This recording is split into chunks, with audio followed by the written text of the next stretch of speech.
Welcome back, father and son news. How you doing, Dad? I am doing great. Great. Wonderful. Another week Yes. of topics to discuss. Always.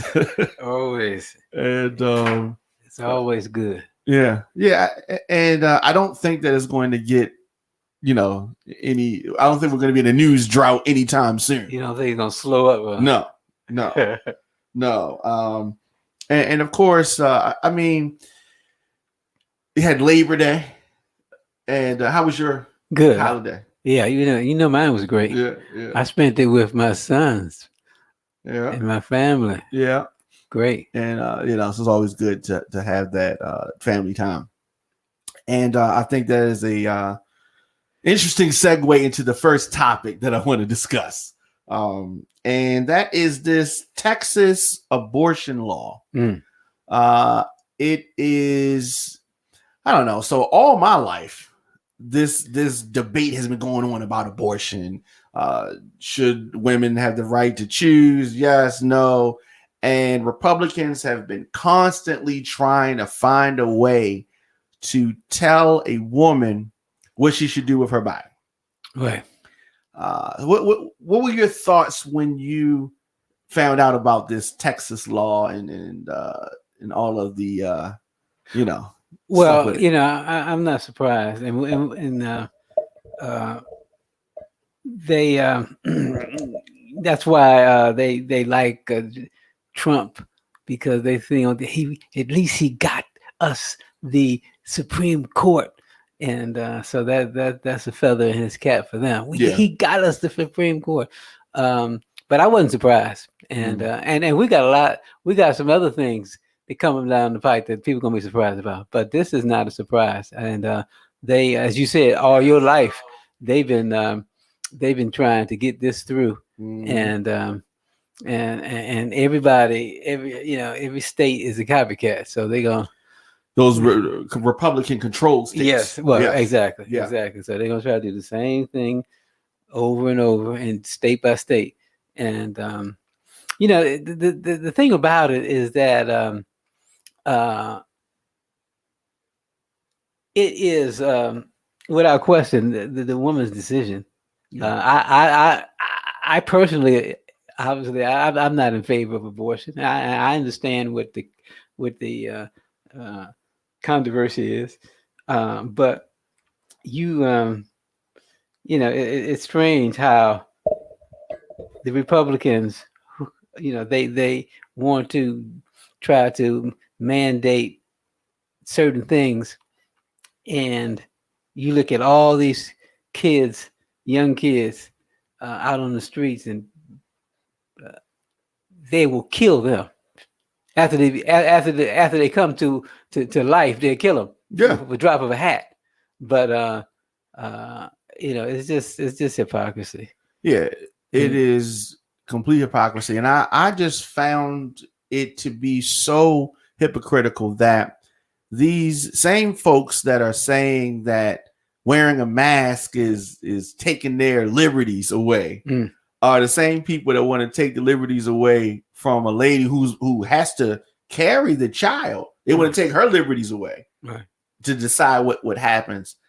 So a lot has been made of this. I don't know whether this is going to stand or not as far as the law. I think that when it is actually when it comes down to it, I think it's going to be tricky. But I do think that healthcare, and I put this in the vein of healthcare. This is the type of issue that mobilizes Democrats. Hopefully it will. So I don't agree with taking away the woman's right to choose. It is the woman's choice. Right. Now, I mean, if you want to say that after a certain point there's a cutoff, I think that 6 weeks is probably a bit too early. But I could, maybe 8 weeks, somewhere around there, I think.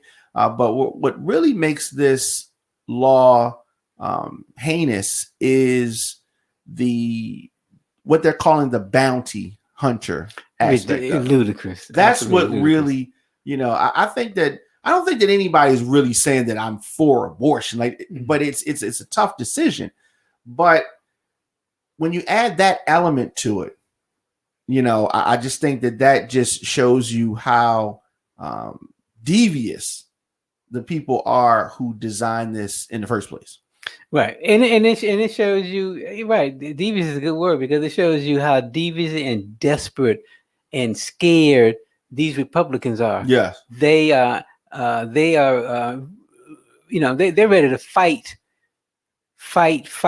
and the Democrats are still laying back, not understanding the fight that they're in. Yes. This is going to be a hand-to-hand combat, Knockout, drag out fight. Exactly, just like they had at the Capitol. Yeah. I mean, to do that, it shows you how desperate these people are, and they will do anything. Yeah. And Donald Trump has forged the way of doing anything. They lie, they'll lie, cheat and steal. Exactly. Lie and cheat and steal. So hopefully, like you said, hopefully this will mobilize Democrats. It should be a wake up call. But you brought up an excellent point. Democrats have to understand and be willing to take it there. They have to be willing to take it there. I mean, if this law, if they're able to, because I think it's going to backfire against the Republicans. But some of these provisions that are in there, they can turn that on to other laws in other places. Right. Absolutely. You want to have this bounty hunter thing. I mean, I can't see them enforcing this against some young girl, 16 years old, something like that. But then you turn it to some of these other laws that they have issues with and turnabout is fair play. But the Democrats have to get off this horse. They're on some kind of soapbox, and we have to, they have to understand that they're in a dirty, dirty fight against, like you said, some desperate people, and all of their grievances. They're trying to find a way. Politicians are taking advantage of some people and blaming their grievances on others instead of where it belongs. Right. With themselves. Right. And these people they've got closer allegiance to Taliban than they got to Democratic Party. I mean, this is going to be all out combat. Yeah. What if this doesn't wake up people? This abortion does not wake up people. It's going to be serious problems. Yeah, I mean, you see what they're trying to do with voting, and making that more difficult. But in some instances, after a certain point, when they enact some of these laws, I think that we have to beat these people at their own game.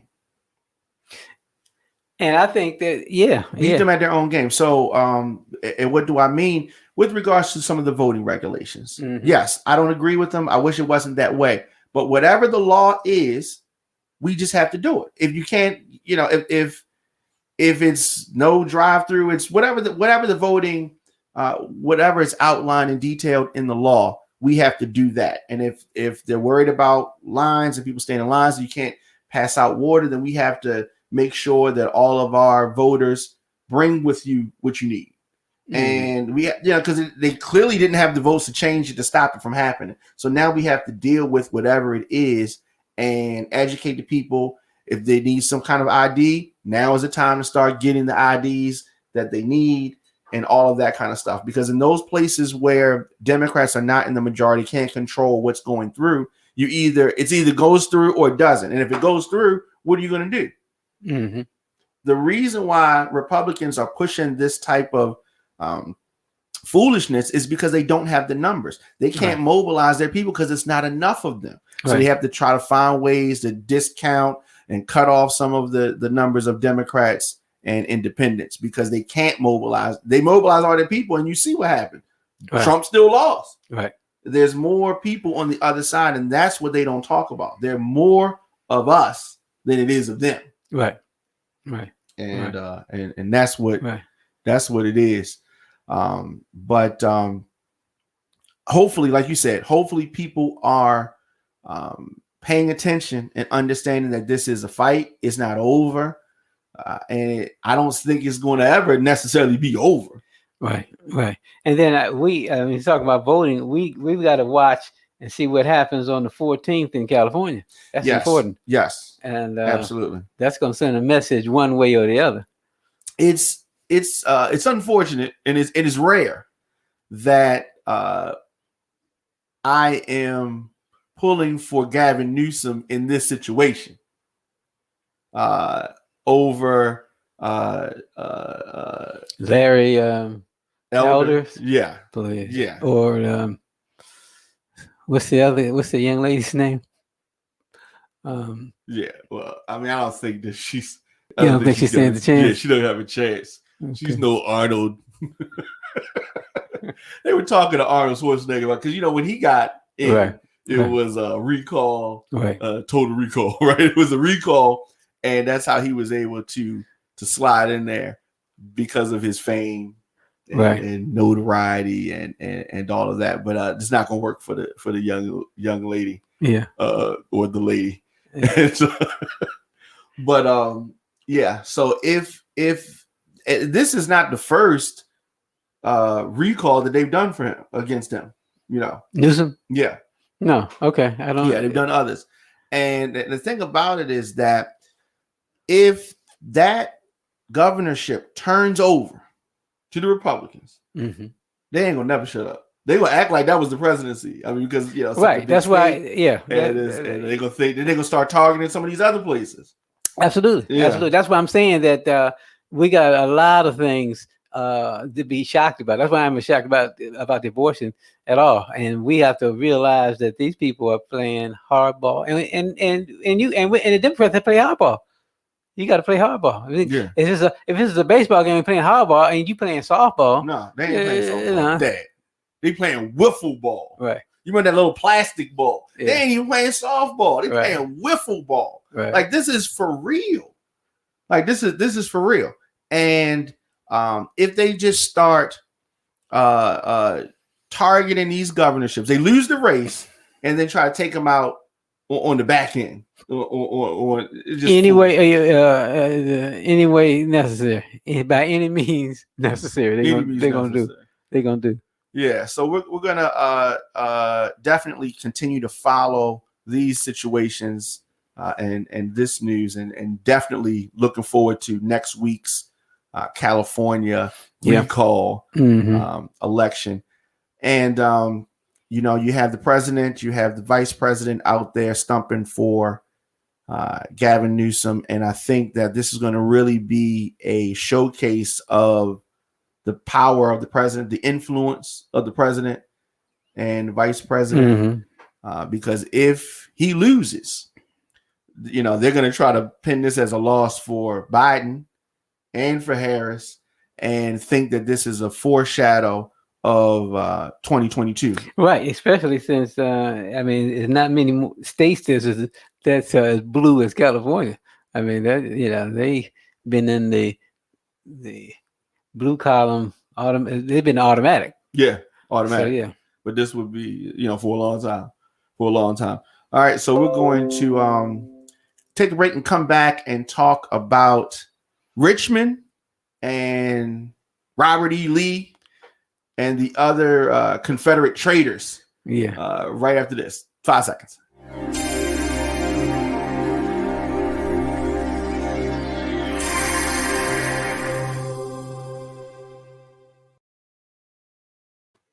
Welcome back. Father and son news. How you doing, Dad? Yes.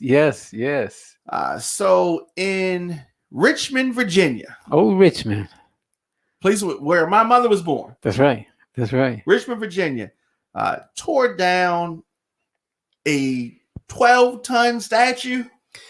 12 tons. Of this loser traitor general, Robert E. Lee. Losers. The one of the largest Confederate statues in the country. Right. So it's just so ironic, but you know how they say that there's nothing new under the sun? Mm-hmm.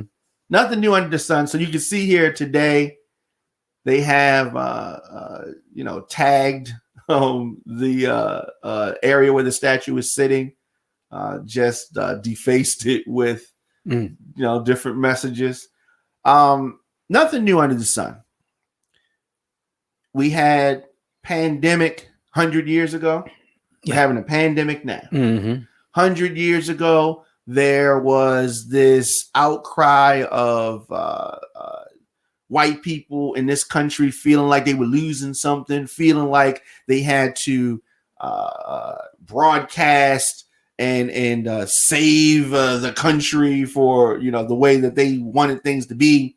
And we are seeing the same thing happening right now, 100 years later. Nothing new under the sun. There, to me, is a direct correlation between this, what they call the lost cause, the Confederate cause, and redressing it and trying to act like it was patriotism. There's a direct correlation between that and the foolishness and the treachery that happened at the U.S. Capitol, and how they're trying to redress, rebrand the insurrectionists that ran up in the Capitol, and trying to paint them as something other than what they are, traitors. I agree. And listen, what is going to be a real shock if the Republicans get back in office and get back in control politically, and they put Robert E. Lee statue back. Let me tell you, because they will do that. Oh, you know that Trump would do that in a minute.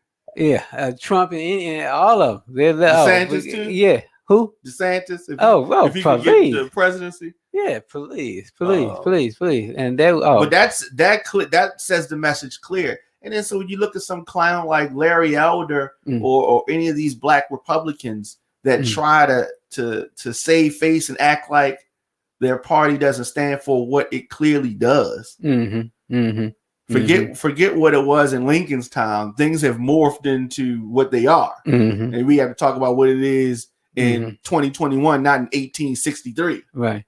And when people talk about Black Lives Matter, and if anybody is confused by it, all you have to do is make them understand real clear.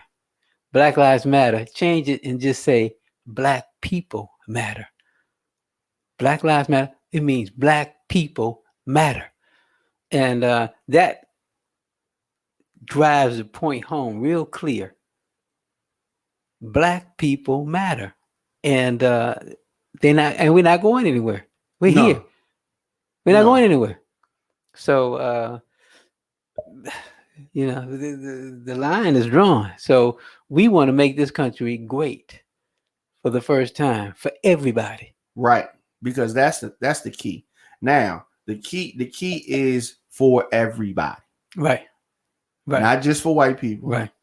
Not just for people with money. Right. For everybody. For everybody. Yeah. For everybody. And people have been coming to, this is really a unique experiment, because we literally, no country in the world is like this. This is a melting pot. And by that, we can, we've got the best of everything. We got, the Taliban are trying to stop these people from leaving because they say we don't want to have a brain drain. We don't want all the smart people trying to leave. Right, exactly. And Adolf Hitler was trying to do the atomic bomb right around the same time we were. But the brains who were the Jewish people were leaving, who were the scientists, and they came over here. You don't say. And they came over here. Einstein, they came here. So we've got the smartest Italians. We got the smartest Africans, African Americans, Japanese. We got the smartest people. So we need to be working together, understanding that, not fighting amongst each other. Because I remember being in China 30 years ago, and the basic difference that you could see there than here is that in the United States then, we were fighting over, this is my shirt, this is mine, just little, and they are trying to become stronger and stronger by unity, and they can see what our weakness is. They're divided. They're the contrast to what they say. The United States, they're the divided states of America, and everybody in the world sees it, but us. And you can't fight in your own. You got to come together, right. Or we're all gonna perish. Right. And listen, the white people are gonna have the worst of it because black people in this country are used to being second-class citizens. Used to being poor, collectively speaking. White people are not used to being second-class citizens, but they're going to be if we keep fighting amongst ourselves. And it's crazy. It's crazy. Yeah, agreed, 100%. Black people matter. Black people matter, absolutely. And let's do this. Let's take a very quick break and come back and talk about a Black person that we recently lost right after this.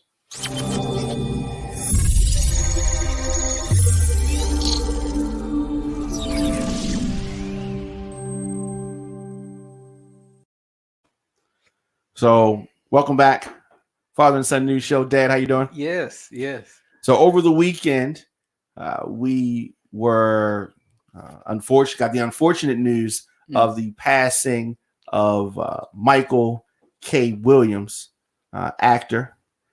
And what were your thoughts on this gentleman? Yeah, he played a great role in the HBO program. Boardwalk Empire. Yeah. He was. I mean, he was excellent in that. I mean, he really was. He played that part very well. Yeah. And it's just a shame that when those drugs get a hold of you, it's just so different. I mean, cigarettes, it's a drug. I mean, when it gets a hold to some people, it's just so hard to shake it. He spent his whole life trying to get away from this and shaking this, and it just had him by the coattails, and it's just heartbreaking. Yeah, it definitely is. And there's definitely been an outpour of love and the such for him.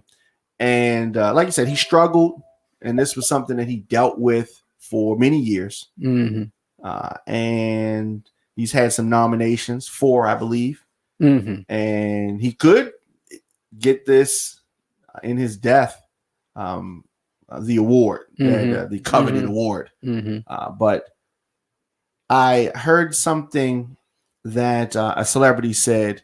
The rapper Akon, TMZ was asking him about Michael K. Williams, and he was talking about the fact that the celebrities have so much to deal with, and they have to put this mask on. Mm-hmm. Not the COVID mask, but the actual mask on their face to make you think everything is fine, and all the while something could be wrong. Right. And he was alluding to that with regards to Mr. Williams. Yeah, absolutely. And because the thing is that they're human like everybody else. Right. I mean, he could be different than a plumber. I mean, you got problems at home, and you got problems to deal with. Everybody has problems, and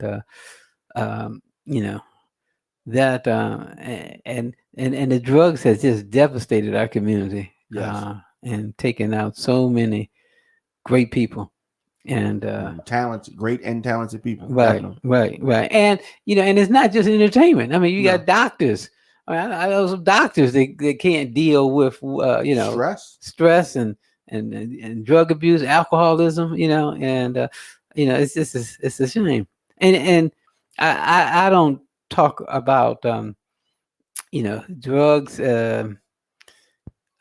I just feel that we have to educate our children before they get caught up in that this is what life's all about. Right. Because some people just they get a pile of money and they just let's go And they get think that high. that's what I'm supposed to do. Let's just go high. Let's just go Right. get high. Let's go get Yeah. high. Let's go get high. You know, and there's much more to life than just getting high. Definitely. Well said. It is. And you only get one. Wow. You only get one, and you don't know when it's over or anything. And quality of life is so important.